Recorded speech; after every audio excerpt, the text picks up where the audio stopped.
எல்லாருக்கும் வணக்கம். இன்னைக்கு வீடியோவில் நம்ம 8th ஸ்டாண்டர்ட் டேர்ம் 1 சோசியலில் 4th லெசனோட அடுத்த பாட்டு தான் பார்க்க போகிறோம். இந்த பாட்டில் நம்ம பெரும் புரட்சி கவர் பண்ணியிருக்கோம். நம்ம போன பாட்டு வரைக்கும் வேலூர் கழகம் கவர் பண்ணியிருக்கோம். அதை பார்க்காதவங்க பார்த்துட்டு பெரும் புரட்சியும் பாருங்கள். ஸோ இப்போ வாங்க வீடியோக்குள்ளே போகலாம்.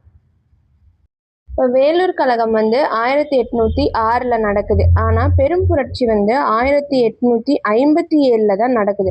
நடுவில் கிட்டத்தட்ட 40 வருஷம் பக்கமாக இருக்கா. ஸோ இந்த பெரும் புரட்சிக்கான காரணங்கள், இந்த 40 வருஷத்துல ஆங்கிலேயர்கள் என்னென்ன மாதிரியான விளைவுகளை மக்கள்கிட்ட ஏற்படுத்தினாங்க, அந்த விளைவுகள் மக்களை எவ்வாறு கோவப்படுத்துச்சு, எதனால இந்த புரட்சி வெடிச்சுது அப்படிங்கிறத பார்க்க போறோம். அப்புறம் இந்த புரட்சிக்கான காரணம், அப்புறம் இந்த புரட்சி எப்படி அடக்கப்பட்டுச்சு, இதெல்லாம் தான் இந்த வீடியோல நம்ம பார்க்க போறோம். ஸோ இந்த 40 வருஷத்துக்குள்ள ஆங்கிலேயர்களை அடக்குற மாதிரியான வேற எந்த ஒரு கழகங்களும் வெற்றி பெறலை. வேலூர் கழகம் உட்பட எந்த ஒரு கழகமும் வெற்றி பெறலை. அதே மாதிரி 1857 இந்த பெரும் புரட்சிக்கான காரணம் முக்கியமா என்ன அப்படின்னா ஆங்கிலேய ஆட்சியோட பண்பு. ஸோ அவங்களோட குணநலன்களும் கொள்கை நலன்களும் மக்களுக்கிடையே அதிருப்தியை தான் வர வச்சுது. பொருளாதார சுரண்டல்கள் நிறைய பண்ண ஆரம்பிச்சிட்டாங்க. நிர்வாகத்துல நிறைய புதுமை பண்றோம் அப்படின்னு சொல்லிட்டு மக்களோட மதம் அப்புறம் அவங்களோட சில கொள்கைகளுக்கு எதிராக அவங்களோட அந்த நிர்வாகம் இருந்துச்சு. ஸோ இதெல்லாம் தான் பெரும் புரட்சிக்கான காரணங்கள். அப்புறம் இன்னொரு முக்கிய காரணம் என்ன அப்படின்னா இவங்க கொண்டுட்டு வந்த சில விஷயங்கள், சில ஐடியாக்கள் எல்லாமே இந்திய அரசர்கள் இருக்காங்க இல்லையா, அவங்களோட அந்த பொருளாதார நிலைமையை ரொம்பவே பாதிச்சுது. ஸோ இதெல்லாம் தான் பெரும் புரட்சிக்கு வழிகோலியது அப்படின்னு சொல்றாங்க. புரட்சிக்கான காரணங்கள் பார்க்க போறோம். ஸோ மேலே சொன்ன மாதிரி மெயினாக பொருளாதார சுரண்டல்கள் ஆங்கிலேயர்கள் அதிகமாக பண்ண ஆரம்பிச்சாங்க. அது மட்டும் இல்லாமல் வரி விதிப்பு, வரி வசூல் விவசாயிகள் கிட்ட அதிகமாக இருந்துச்சு. ஸோ விவசாயிகள் கிட்ட அதிகமாக இருக்கும் பட்சத்தில் அவங்களோட இருப்பையே அதை பாதிக்குது. அப்படிங்கிறதுனால இது ஒரு முக்கியமான காரணமாக சொல்றாங்க பெரும் புரட்சிக்கு. அதுக்கப்புறம் ஆங்கிலேயர் உண்டாக்கிய இந்த வாரிசு இழப்பு கொள்கையும் துணைப்படை திட்டம், இந்த 2 இதுவும் மக்கள்கிட்டயே ரொம்ப அதிருப்தி ஏற்படுத்துச்சு. அதுக்கப்புறமேட்டு ஆங்கிலேயர்களோட இந்த பிரதேச விரிவாக்கம் கொள்கை என்னதான் அவங்க பிரதேசத்தை விரிவாக்கிட்டே போனாலும் கூட அவங்களுக்கு அதை திருப்தி அளிக்கல. ஸோ இந்த மாதிரியான விஷயங்களும் இருந்துச்சு. ஸோ ஆங்கிலேயர்கள் கிறிஸ்துவ சமய பரப்பு குழுவினர் மூலயமா நிறைய மத மாற்றத்தில் ஈடுபட்டாங்க. ஸோ கிறிஸ்துவ சமய பரப்பு குழுவினர்கள் மூலயமா நிறைய மத மாற்றத்தில் ஈடுபட்டதுனால இது ஹிந்து மற்றும் இஸ்லாமிய சமய அறிஞர்களுக்கிடையே ரொம்ப அதிருப்தியை ஏற்படுத்துச்சு. இதுவும் ஆங்கிலேய ஆட்சிக்கு எதிர்த்து மக்கள் போராடுறதுக்கு இந்த பெரும் புரட்சிக்கு வழிகோலியிருக்கு. ஸோ இன்னும் 2 காரணங்கள் சொல்றாங்க. என்னன்னா இந்த பெரும் புரட்சிக்கு. என்ன அப்படின்னா சதி ஒழிப்பு, பெண் சிசு கொலை, விதவைகள் மறுமணம், அடுத்தது பெண் கல்விக்கான ஆதரவு, இது எல்லாமே ஆங்கிலேயர் நடவடிக்கையில அதிகமா இருந்துச்சு. இது இந்திய கலாச்சாரத்தை பாதிக்கிற மாதிரி இருந்துச்சாம். ஸோ இதுவும் ஒரு காரணம். இந்திய சிப்பாய்கள் ஆங்கிலேய அதிகாரிகளால் அவமரியாதையாகவும் நடத்தப்பட்டனர். அதாவது ஆங்கிலேய அதிகாரிகளுக்கு தான் உயர் பதவிகள் கொடுத்தாங்க. இந்திய சிப்பாய்களை வெறும் சிப்பாய்களா மட்டும் வச்சு கடைசி வரைக்கும் வேலை வாங்கிட்டு இருந்தாங்க. அதுவும் ஆங்கில சிப்பாய்களா இருந்தாங்க அப்படின்னா அவங்க இந்திய சிப்பாய்களை ரொம்ப அவமரியாதையா நடத்தினாங்க. ஸோ இதுவுமே புரட்சிக்கான உடனடி காரணங்களா சொல்லப்படுது. உடனடி காரணமா ஒன்று சொல்றாங்க. என்ன அப்படின்னா ஆங்கிலேயர்கள் அவர்களோட இராணுவத்துல சில முக்கியமான விஷயங்களை மாத்தினாங்க இல்லையா. ஸோ போன வேலூர் கழகம் வீடியோலயே நம்ம பார்த்துருப்போம். ஸோ அதுல என்ஃபீல்டு ரக துப்பாக்கியை அறிமுகப்படுத்துறாங்க ஆங்கிலேயர்கள். இந்த என்ஃபீல்டு ரக துப்பாக்கி எப்படி இருக்கும் அப்படின்னா அதோட குண்டுகளை நிரப்புவதற்கு முன்னாடி அதை பற்களால கடிச்சு அது மேலுரையை உழிச்சிட்டு அதுக்கப்புறம் தான் அந்த துப்பாக்கியில இன்செர்ட் பண்ற மாதிரி வரும். ஸோ அதுல என்ன ஆகும்னா பசுவோட கொழுப்பு இல்லை பன்றியோட கொழுப்பு தடவப்பட்டு இருக்கும் அப்படிங்கிற ஒண்ணு வருது. ஸோ இது மத உணர்வை தூண்டுற மாதிரி இருந்துச்சு இந்து மற்றும் முஸ்லிம்களுக்கிடையே. ஏன்னா இந்துக்கள் பசுவை தெய்வமா வணங்குறாங்க, பிளஸ் முஸ்லிம்கள் பன்றிகளை வெறுப்பவர்களா இருக்காங்க. ஸோ இந்த 2 பிரிவினர்களுமே இந்த என்ஃபீல்டு ரக துப்பாக்கியை பயன்படுத்த மறுக்கிறாங்க. இதுவுமே புரட்சிக்கான உடனடி காரணமா அமையுது. அடுத்தது கழகத்தின் தோற்றம். இப்போ நம்ம எக்ஸாக்டா பெரும் புரட்சிக்கே வந்துட்டோம். எப்படி நடக்குது அப்படின்னு பார்த்தீங்கன்னா, மங்கள் பாண்டே இவர் வந்து இந்த கொழுப்பு தடவிய துப்பாக்கியை வந்து யூஸ் பண்ண மறுத்துடுறாரு. எப்போ அப்படின்னா 1857 மார்ச் 29. ஸோ அப்போ வந்து இவர் வந்து கொழுப்பு தடவி அந்த துப்பாக்கியை யூஸ் பண்ண மறுத்துறதுனால இவரை வந்து கைது பண்ணி விசாரணைக்கு உட்படுத்தி பின்னால தூக்குல போட்டுடுறாங்க. ஸோ இந்த ஒரு காரணம் வந்து உடனடியா இப்ப வந்து கழகம் தோன்றதுக்கு காரணமாயிடுது. ஸோ இந்த மங்கள் பாண்டே வந்து எந்த பிரிவை சார்ந்தவர் அப்படின்னு பார்த்தீங்கன்னா, பாரக்பூர்ல வங்காள படைப்பிரிவை சார்ந்தவர். கொல்கத்தாவின் அருகில் உள்ள பாரக்பூரில் உள்ள வங்காள படைப்பிரிவை சார்ந்தவர். இது ரொம்ப இம்பார்ட்டண்ட்டான ஒன்மார். கொல்கத்தாவில் பாரக்பூரில் உள்ள வங்காள படைப்பிரிவை சார்ந்தவர் தான் இந்த மங்கள் பாண்டே. ஸோ இப்போ புரட்சி எப்படி நடந்துச்சுன்னு பார்க்க போகிறோம். 1857 ஆண்டு மே 10 ஸோ மே 10 என்ன நடக்குது அப்படின்னா, ஃபர்ஸ்ட் மங்கள் பாண்டே பண்ணது வந்து மார்ச் 29. இப்போ புரட்சி எப்போ நடக்குது அப்படின்னு பார்த்தீங்கன்னா மே 10. ஸோ மீரட்ல இருந்து ஸ்டார்ட் ஆகுது. இங்கே 3ஆம் குதிரைப்படை காலாட் வீரர்கள் என்ன பண்ணுறாங்க அப்படின்னு பார்த்தீங்கன்னா, அவங்களுடைய சக படை வீரர்களை சிறைச்சாலையில் அடைச்சிருப்பாங்க இல்லையா, ஸோ சிறையை உடைச்சு கொண்டு போய் அந்த படை வீரர்கள் எல்லாத்தையும் விடுவிச்சிடுறாங்க. ஸோ விடுவிச்சுட்டு அவங்க கூட சேர்ந்து 11வது படை வீரர்களும் 20வது, அதாவது 1ஆம் 3ஆம் 2ஆம் அது மாதிரி ஃபர்ஸ்ட் 3ஆம் படைப்பிரிவினர்கள் போய் குதிரைப்படை வீரர்கள் போய் எல்லா வீரர்களையும் விடுவிச்சு 11, 20 இந்த உள்ளூர் காலால் படையினரையும் தங்களோட அந்த படையில சேர்த்துக்கிட்டு இவங்க எல்லாரும் ஆங்கிலேய அந்த சிப்பாய்கள் அங்கே இருப்பாங்க இல்லையா, அவங்கள கொஞ்சம் பேரை கொண்டுட்டு மீரட்லேருந்து டெல்லிக்கு விரைகிறாங்க. ஸோ டெல்லிக்கு போய் மே 11 அன்னைக்கு என்ன பண்ணுறாங்க அப்படின்னா, 2ஆம் பகதூர் ஷா அவரை வந்து டெல்லி அரியணையில் உட்கார வச்சிடுறாங்க. ஸோ 2ஆம் பகதூர் ஷா தான் இப்போ வந்து இந்த பெரும் புரட்சியோட மையமாக திகழ்கிற மாதிரி காட்டுறாங்க. ஸோ இந்த பெரும் புரட்சி எங்கெங்கெல்லாம் பரவச்சுன்னு பார்த்தீங்கன்னா, லக்னோ, கான்பூர், ஜான்சி, பிரைலி மற்றும் பீகார், ஃபைசதாபாத், அதுக்கப்புறம் வட இந்தியாவின் பல பகுதிகளிலையும் இந்த பெரும் புரட்சி பரவுது. லக்னோ, கான்பூர், ஜான்சி, பிரைலி, பீகார் மற்றும் ஃபைசதாபாத் வட இந்தியாவின் பல பகுதிகளிலையும் இந்த புரட்சி பரவுது. அதுக்கப்புறம் நிலக்கிழார்கள் இந்த புரட்சி மூலயமா சிலர் அவங்களோட வேலைகளை பண்ணிக்கிறாங்க. என்னன்னா, நிலக்கிழார்களிடம் தங்கள் கொடுத்த பத்திரங்களை வந்து எரிக்கவும் இதை ஒரு நல்வாய்ப்பா பயன்படுத்திக்கிட்டாங்க சிலர். அதுக்கப்புறமே ஓய்வூதிய திட்டத்துல வந்து ஆங்கிலேய அரசு கை வச்சுட்டாங்க. ஸோ அதனாலேயும் ஆங்கிலேய அரசை பழி வாங்கணும்னு சிலர் இருந்திருப்பாங்க இல்லையா, அவங்களும் இந்த புரட்சியில பங்கெடுத்துக்கிறாங்க. ஸோ இந்த புரட்சிக்கு மையமா 2ஆம் பகதூர் ஷாவை போய் அரியணையில் உட்கார வச்சுட்டாங்க. அதுக்கப்புறம் புரட்சியை வழி நடத்தினதுன்னு பார்த்தீங்கன்னா யாருமே இது வரைக்கும் நமக்கு சொல்லப்படலை. அடுத்தது நம்ம இப்போ முக்கியமாக ஜான்சி ராணி அவர்களை பற்றி தான் பார்க்க போகிறோம். ஸோ ஜான்சி ராணியோட பங்கு எப்படின்னு பார்க்க போகிறோம்.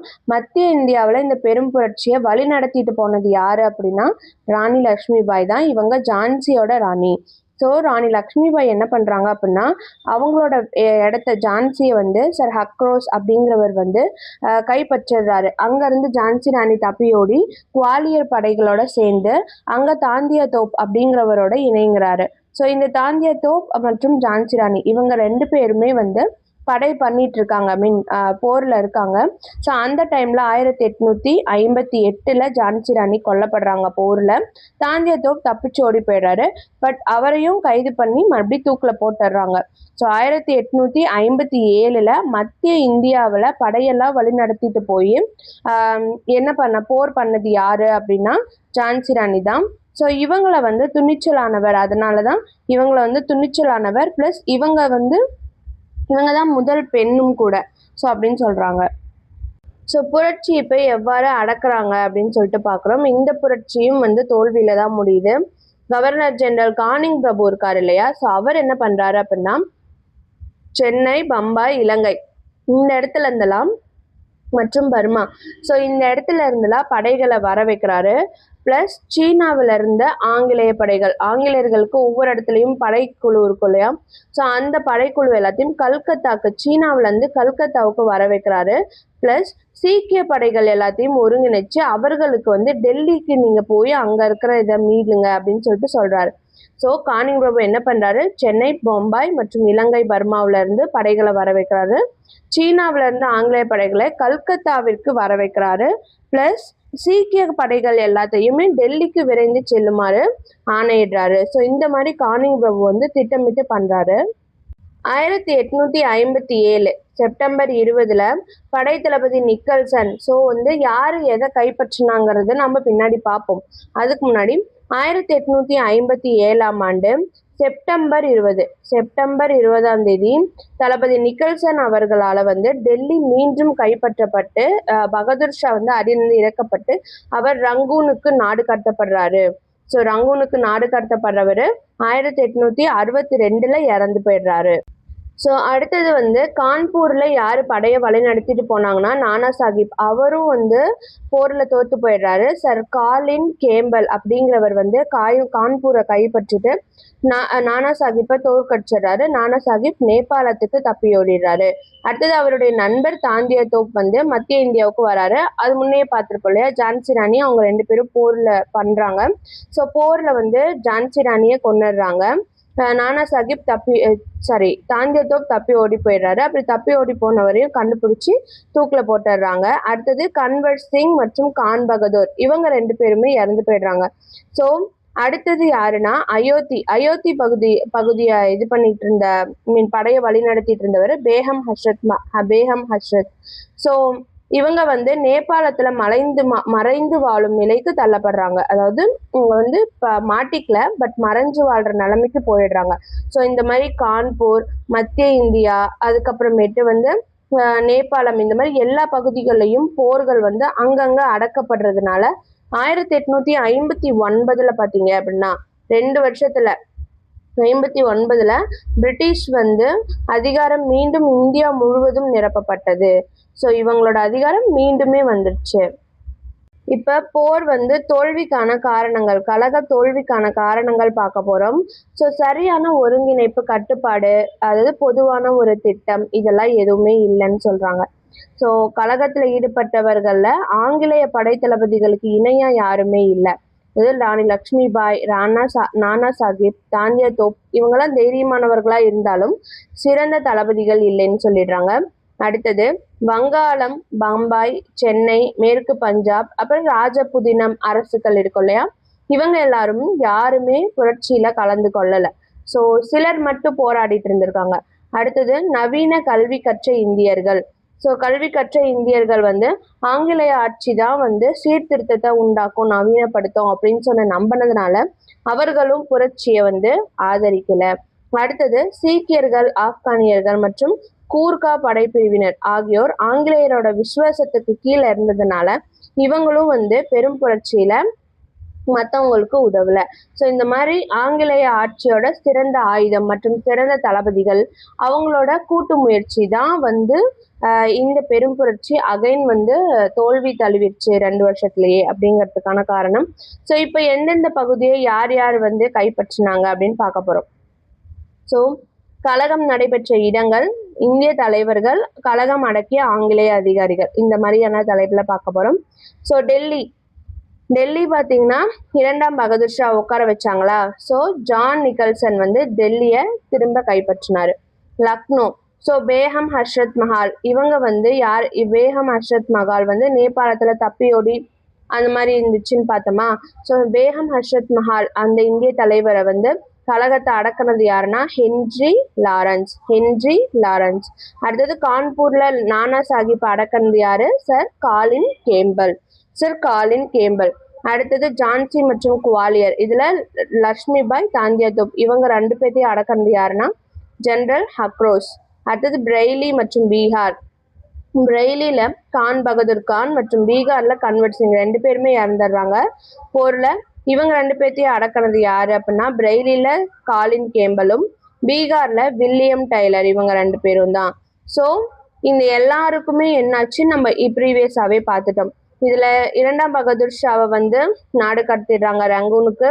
பேகம் ஹஸ்ரத் மஹால் வந்து நேபாளத்துல மறைஞ்சு வர நானா சாஹிப், தாந்தியா தோப், கான் பகதூர், கன்வர் சிங் இவங்க எல்லாருமே இறந்துட்டாங்க. ஸோ இதுதான் நடந்துச்சு.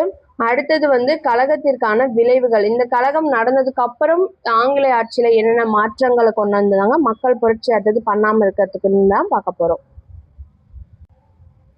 1857 இந்த புரட்சி வந்து ஆங்கிலேய அரசு அவங்க இதுக்கு முன்னாடி கொள்கை இருந்ததுனால பிரச்சனையா இருந்துச்சு. ஸோ அதில் வந்து சில மாற்றங்களை ஏற்படுத்த வழிகோலி இருக்கு. ஸோ என்னென்னா 1858 விக்டோரியா மகாராணி அவங்க வெளியிட்ட ஒரு அறிக்கையில வந்து இந்தியா வந்து இந்தியாவோட நிர்வாகம் கிழக்கிந்திய கம்பெனியிடமிருந்து ஆங்கிலேய அரசுக்கே மாற்றப்பட்டுச்சு. டைரக்டா ஆங்கிலேய பாராளுமன்றத்திலேயே இனிமே இந்திய முடிவுகள் எல்லாமே எடுக்கப்படும். கிழக்கிந்திய கம்பெனி அப்படின்னு ஒண்ணு தனியா கிடையாது நடுவுல அந்த மாதிரி. அப்புறமேட்டு கவர்னர் ஜெனரல் வைசிராய் என அழைக்கப்பட்டாரு. அதுக்கப்புறம் இந்த இயக்குனர் குழு, கட்டுப்பாட்டு வாரியம், இந்த மாதிரி தனித்தனியா இருந்தது எல்லாமே சேர்ந்து 15 உறுப்பினர்களை கொண்ட ஒரே கவுன்சில் அப்படின்னு சொல்லி அழைக்கப்படுற ஒரு சபை வந்து உருவாச்சு. அதுக்கப்புறம் இந்திய ராணுவம் வந்து முற்றிலுமா மாற்றி அமைக்கப்படுறது. அதாவது ஆங்கிலேய அதிகாரிகள் தான் அதிகமா இருக்காங்க, இந்திய அதிகாரிகள் கம்மியா இருக்காங்க, அந்த மாதிரி மாற்றி அமைச்சிட்டாங்க. பிரித்தல் மற்றும் எதிர்த்தாக்குதல் என்ற கொள்கை ஆங்கிலேய ராணுவ கொள்கையின் ஆதிக்கம் செலுத்தியது. ஸோ உண்மையில இந்த 1857 இந்த புரட்சி வந்து மக்கள் அனைவரையும் இந்தியா வந்து ஒரே நாடு அப்படிங்கிற மாதிரியான மைண்ட் செட்டுக்கு கொண்டுட்டு வந்துருச்சு அப்படின்னு சொல்லி சொல்றாங்க. பெரும் புரட்சியை வந்து வி.டி. சவார்கர் எப்படி சொல்றாருன்னா முதல் இந்திய சுதந்திர போர் என்று தனது நூல்ல விவரிக்கிறாரு. அதே மாதிரி 1857 நடந்த இந்த பெரும் புரட்சியை வந்து ஒரு திட்டமிடப்பட்ட தேசிய சுதந்திர போர் அப்படின்னும் விவரிக்கிறாங்க. ஸோ இந்த பெரும் புரட்சி மூலயமா டைரக்டா ஆங்கிலேய அரசுக்கிட்டேயே நம்ம இந்திய நிர்வாகம் போயிடுச்சு. கவுன்சில் உருவாகிருக்கு. கவர்னர் ஜெனரல் அந்த மாதிரியான பதவியில எல்லாம் யாரும் இல்லை, எல்லாரும் வைஸ்ராய் அப்படின்னு சொல்லி அழைக்கப்படுறாங்க. அதே மாதிரி இராணுவத்திலையும் அதிகமான ஆங்கிலேய அதிகாரிகள் இருக்காங்க. ஸோ இராணுவத்துல இந்திய அதிகாரிகளை கொண்டுட்டு வந்தா மத பிரச்சனை எல்லாம் வருது அப்படின்னு சொல்லிட்டு. ஸோ அவ்வளோதான், இதோட இந்த பெரும் புரட்சி வந்து முடியுது. அடுத்தது இந்த லெசனோட மீள்பார்வை தான் நம்ம பார்க்க போறோம். ஸோ விஜயநகர ஆட்சியாளர்கள் வந்து அவங்களுடைய மாகாணங்கள்ல நாயக்கர்களை நியமிக்கிறாங்க. நாயக்கர்கள் வந்து மதுரை நாயக்கர்கள் பாளையக்காரர்களை நியமிக்கிறாங்க. ஸோ ஆங்கிலேயர்களோட வரி வசூலிக்கும் கொள்கை தான் கலகங்களுக்கே காரணமா இருக்கு. அடுத்தது கப்பம் கட்ட மறுக்கிறதுனாலதான் கட்டபொம்மனுக்கும் ஆங்கிலேயர்களுக்கும் பிரச்சனை வருது. அடுத்தது இந்த மருது சகோதரர்கள் யார் அப்படின்னா மூக்கையா பழனியப்பன் மற்றும் பொன்னாத்தாள் இவர்களுடைய மகன்கள். மூக்கையா பழனியப்பன் மற்றும் பொன்னாத்தாள் இவர்களுடைய மகன்கள் தான் மருது சகோதரர்கள். அடுத்தது பிரெஞ்சு இராணுவத்தின் மூலம் தீரன் சின்னமலை நவீன போர் முறைகளில் பயிற்சி பெற்றார். ஸோ தீரன் சின்னமலை அவர் வந்து பிரெஞ்சு இராணுவத்தின் மூலம் தான் நவீன போர் முறைகள் எல்லாத்துக்கும் பயிற்சி பெறாரு. அடுத்தது திப்பு சுல்தான் வந்து ஆங்கிலேய கிழக்கிந்திய அவருடைய வம்சமே ஆங்கிலேய கிழக்கிந்திய கம்பெனிக்கு எதிராக தான் போரிட்டுச்சு. ஆனா அந்த ஆங்கிலேய கிழக்கிந்திய கம்பெனி அப்படிங்கறத ஒண்ணே பெரும் புரட்சிக்கு அப்புறம் போயிடுச்சு. டைரக்டா ஆங்கில அரசு டீல் பண்ணுச்சு. அடுத்து 1857 நடந்த புரட்சிகளை ராணி லட்சுமிபாய் மிகவும் துணிச்சலானவர்னு சொல்றாங்க. ஸோ இதுல வந்து கலை சொற்கள் பார்க்க போறோம். தூக்கிலிடு அப்படின்னா பிஹெடட் அப்படின்னு அர்த்தம். காட்டி கொடுனா பிட்ரேட். தோட்டா வந்து கார்ட்ரிட்ஜ். தோட்டா அப்படிங்கிறது கார்ட்ரிட்ஜ் அப்படின்னு அழைக்கப்படுது. முடிவாக இவென்ச்சுவலி. அதாவது காலாட்படை வந்து இன்ஃபேன்ட்ரி. காலாட்படை எப்படி சொல்றாங்க? இன்ஃபேன்ட்ரி. அடுத்தது கப்பம் ட்ரிபியூட். கூட்டம் ஸ்வாம். கூட்டம் வந்து ஸ்வாம்னு சொல்றாங்க.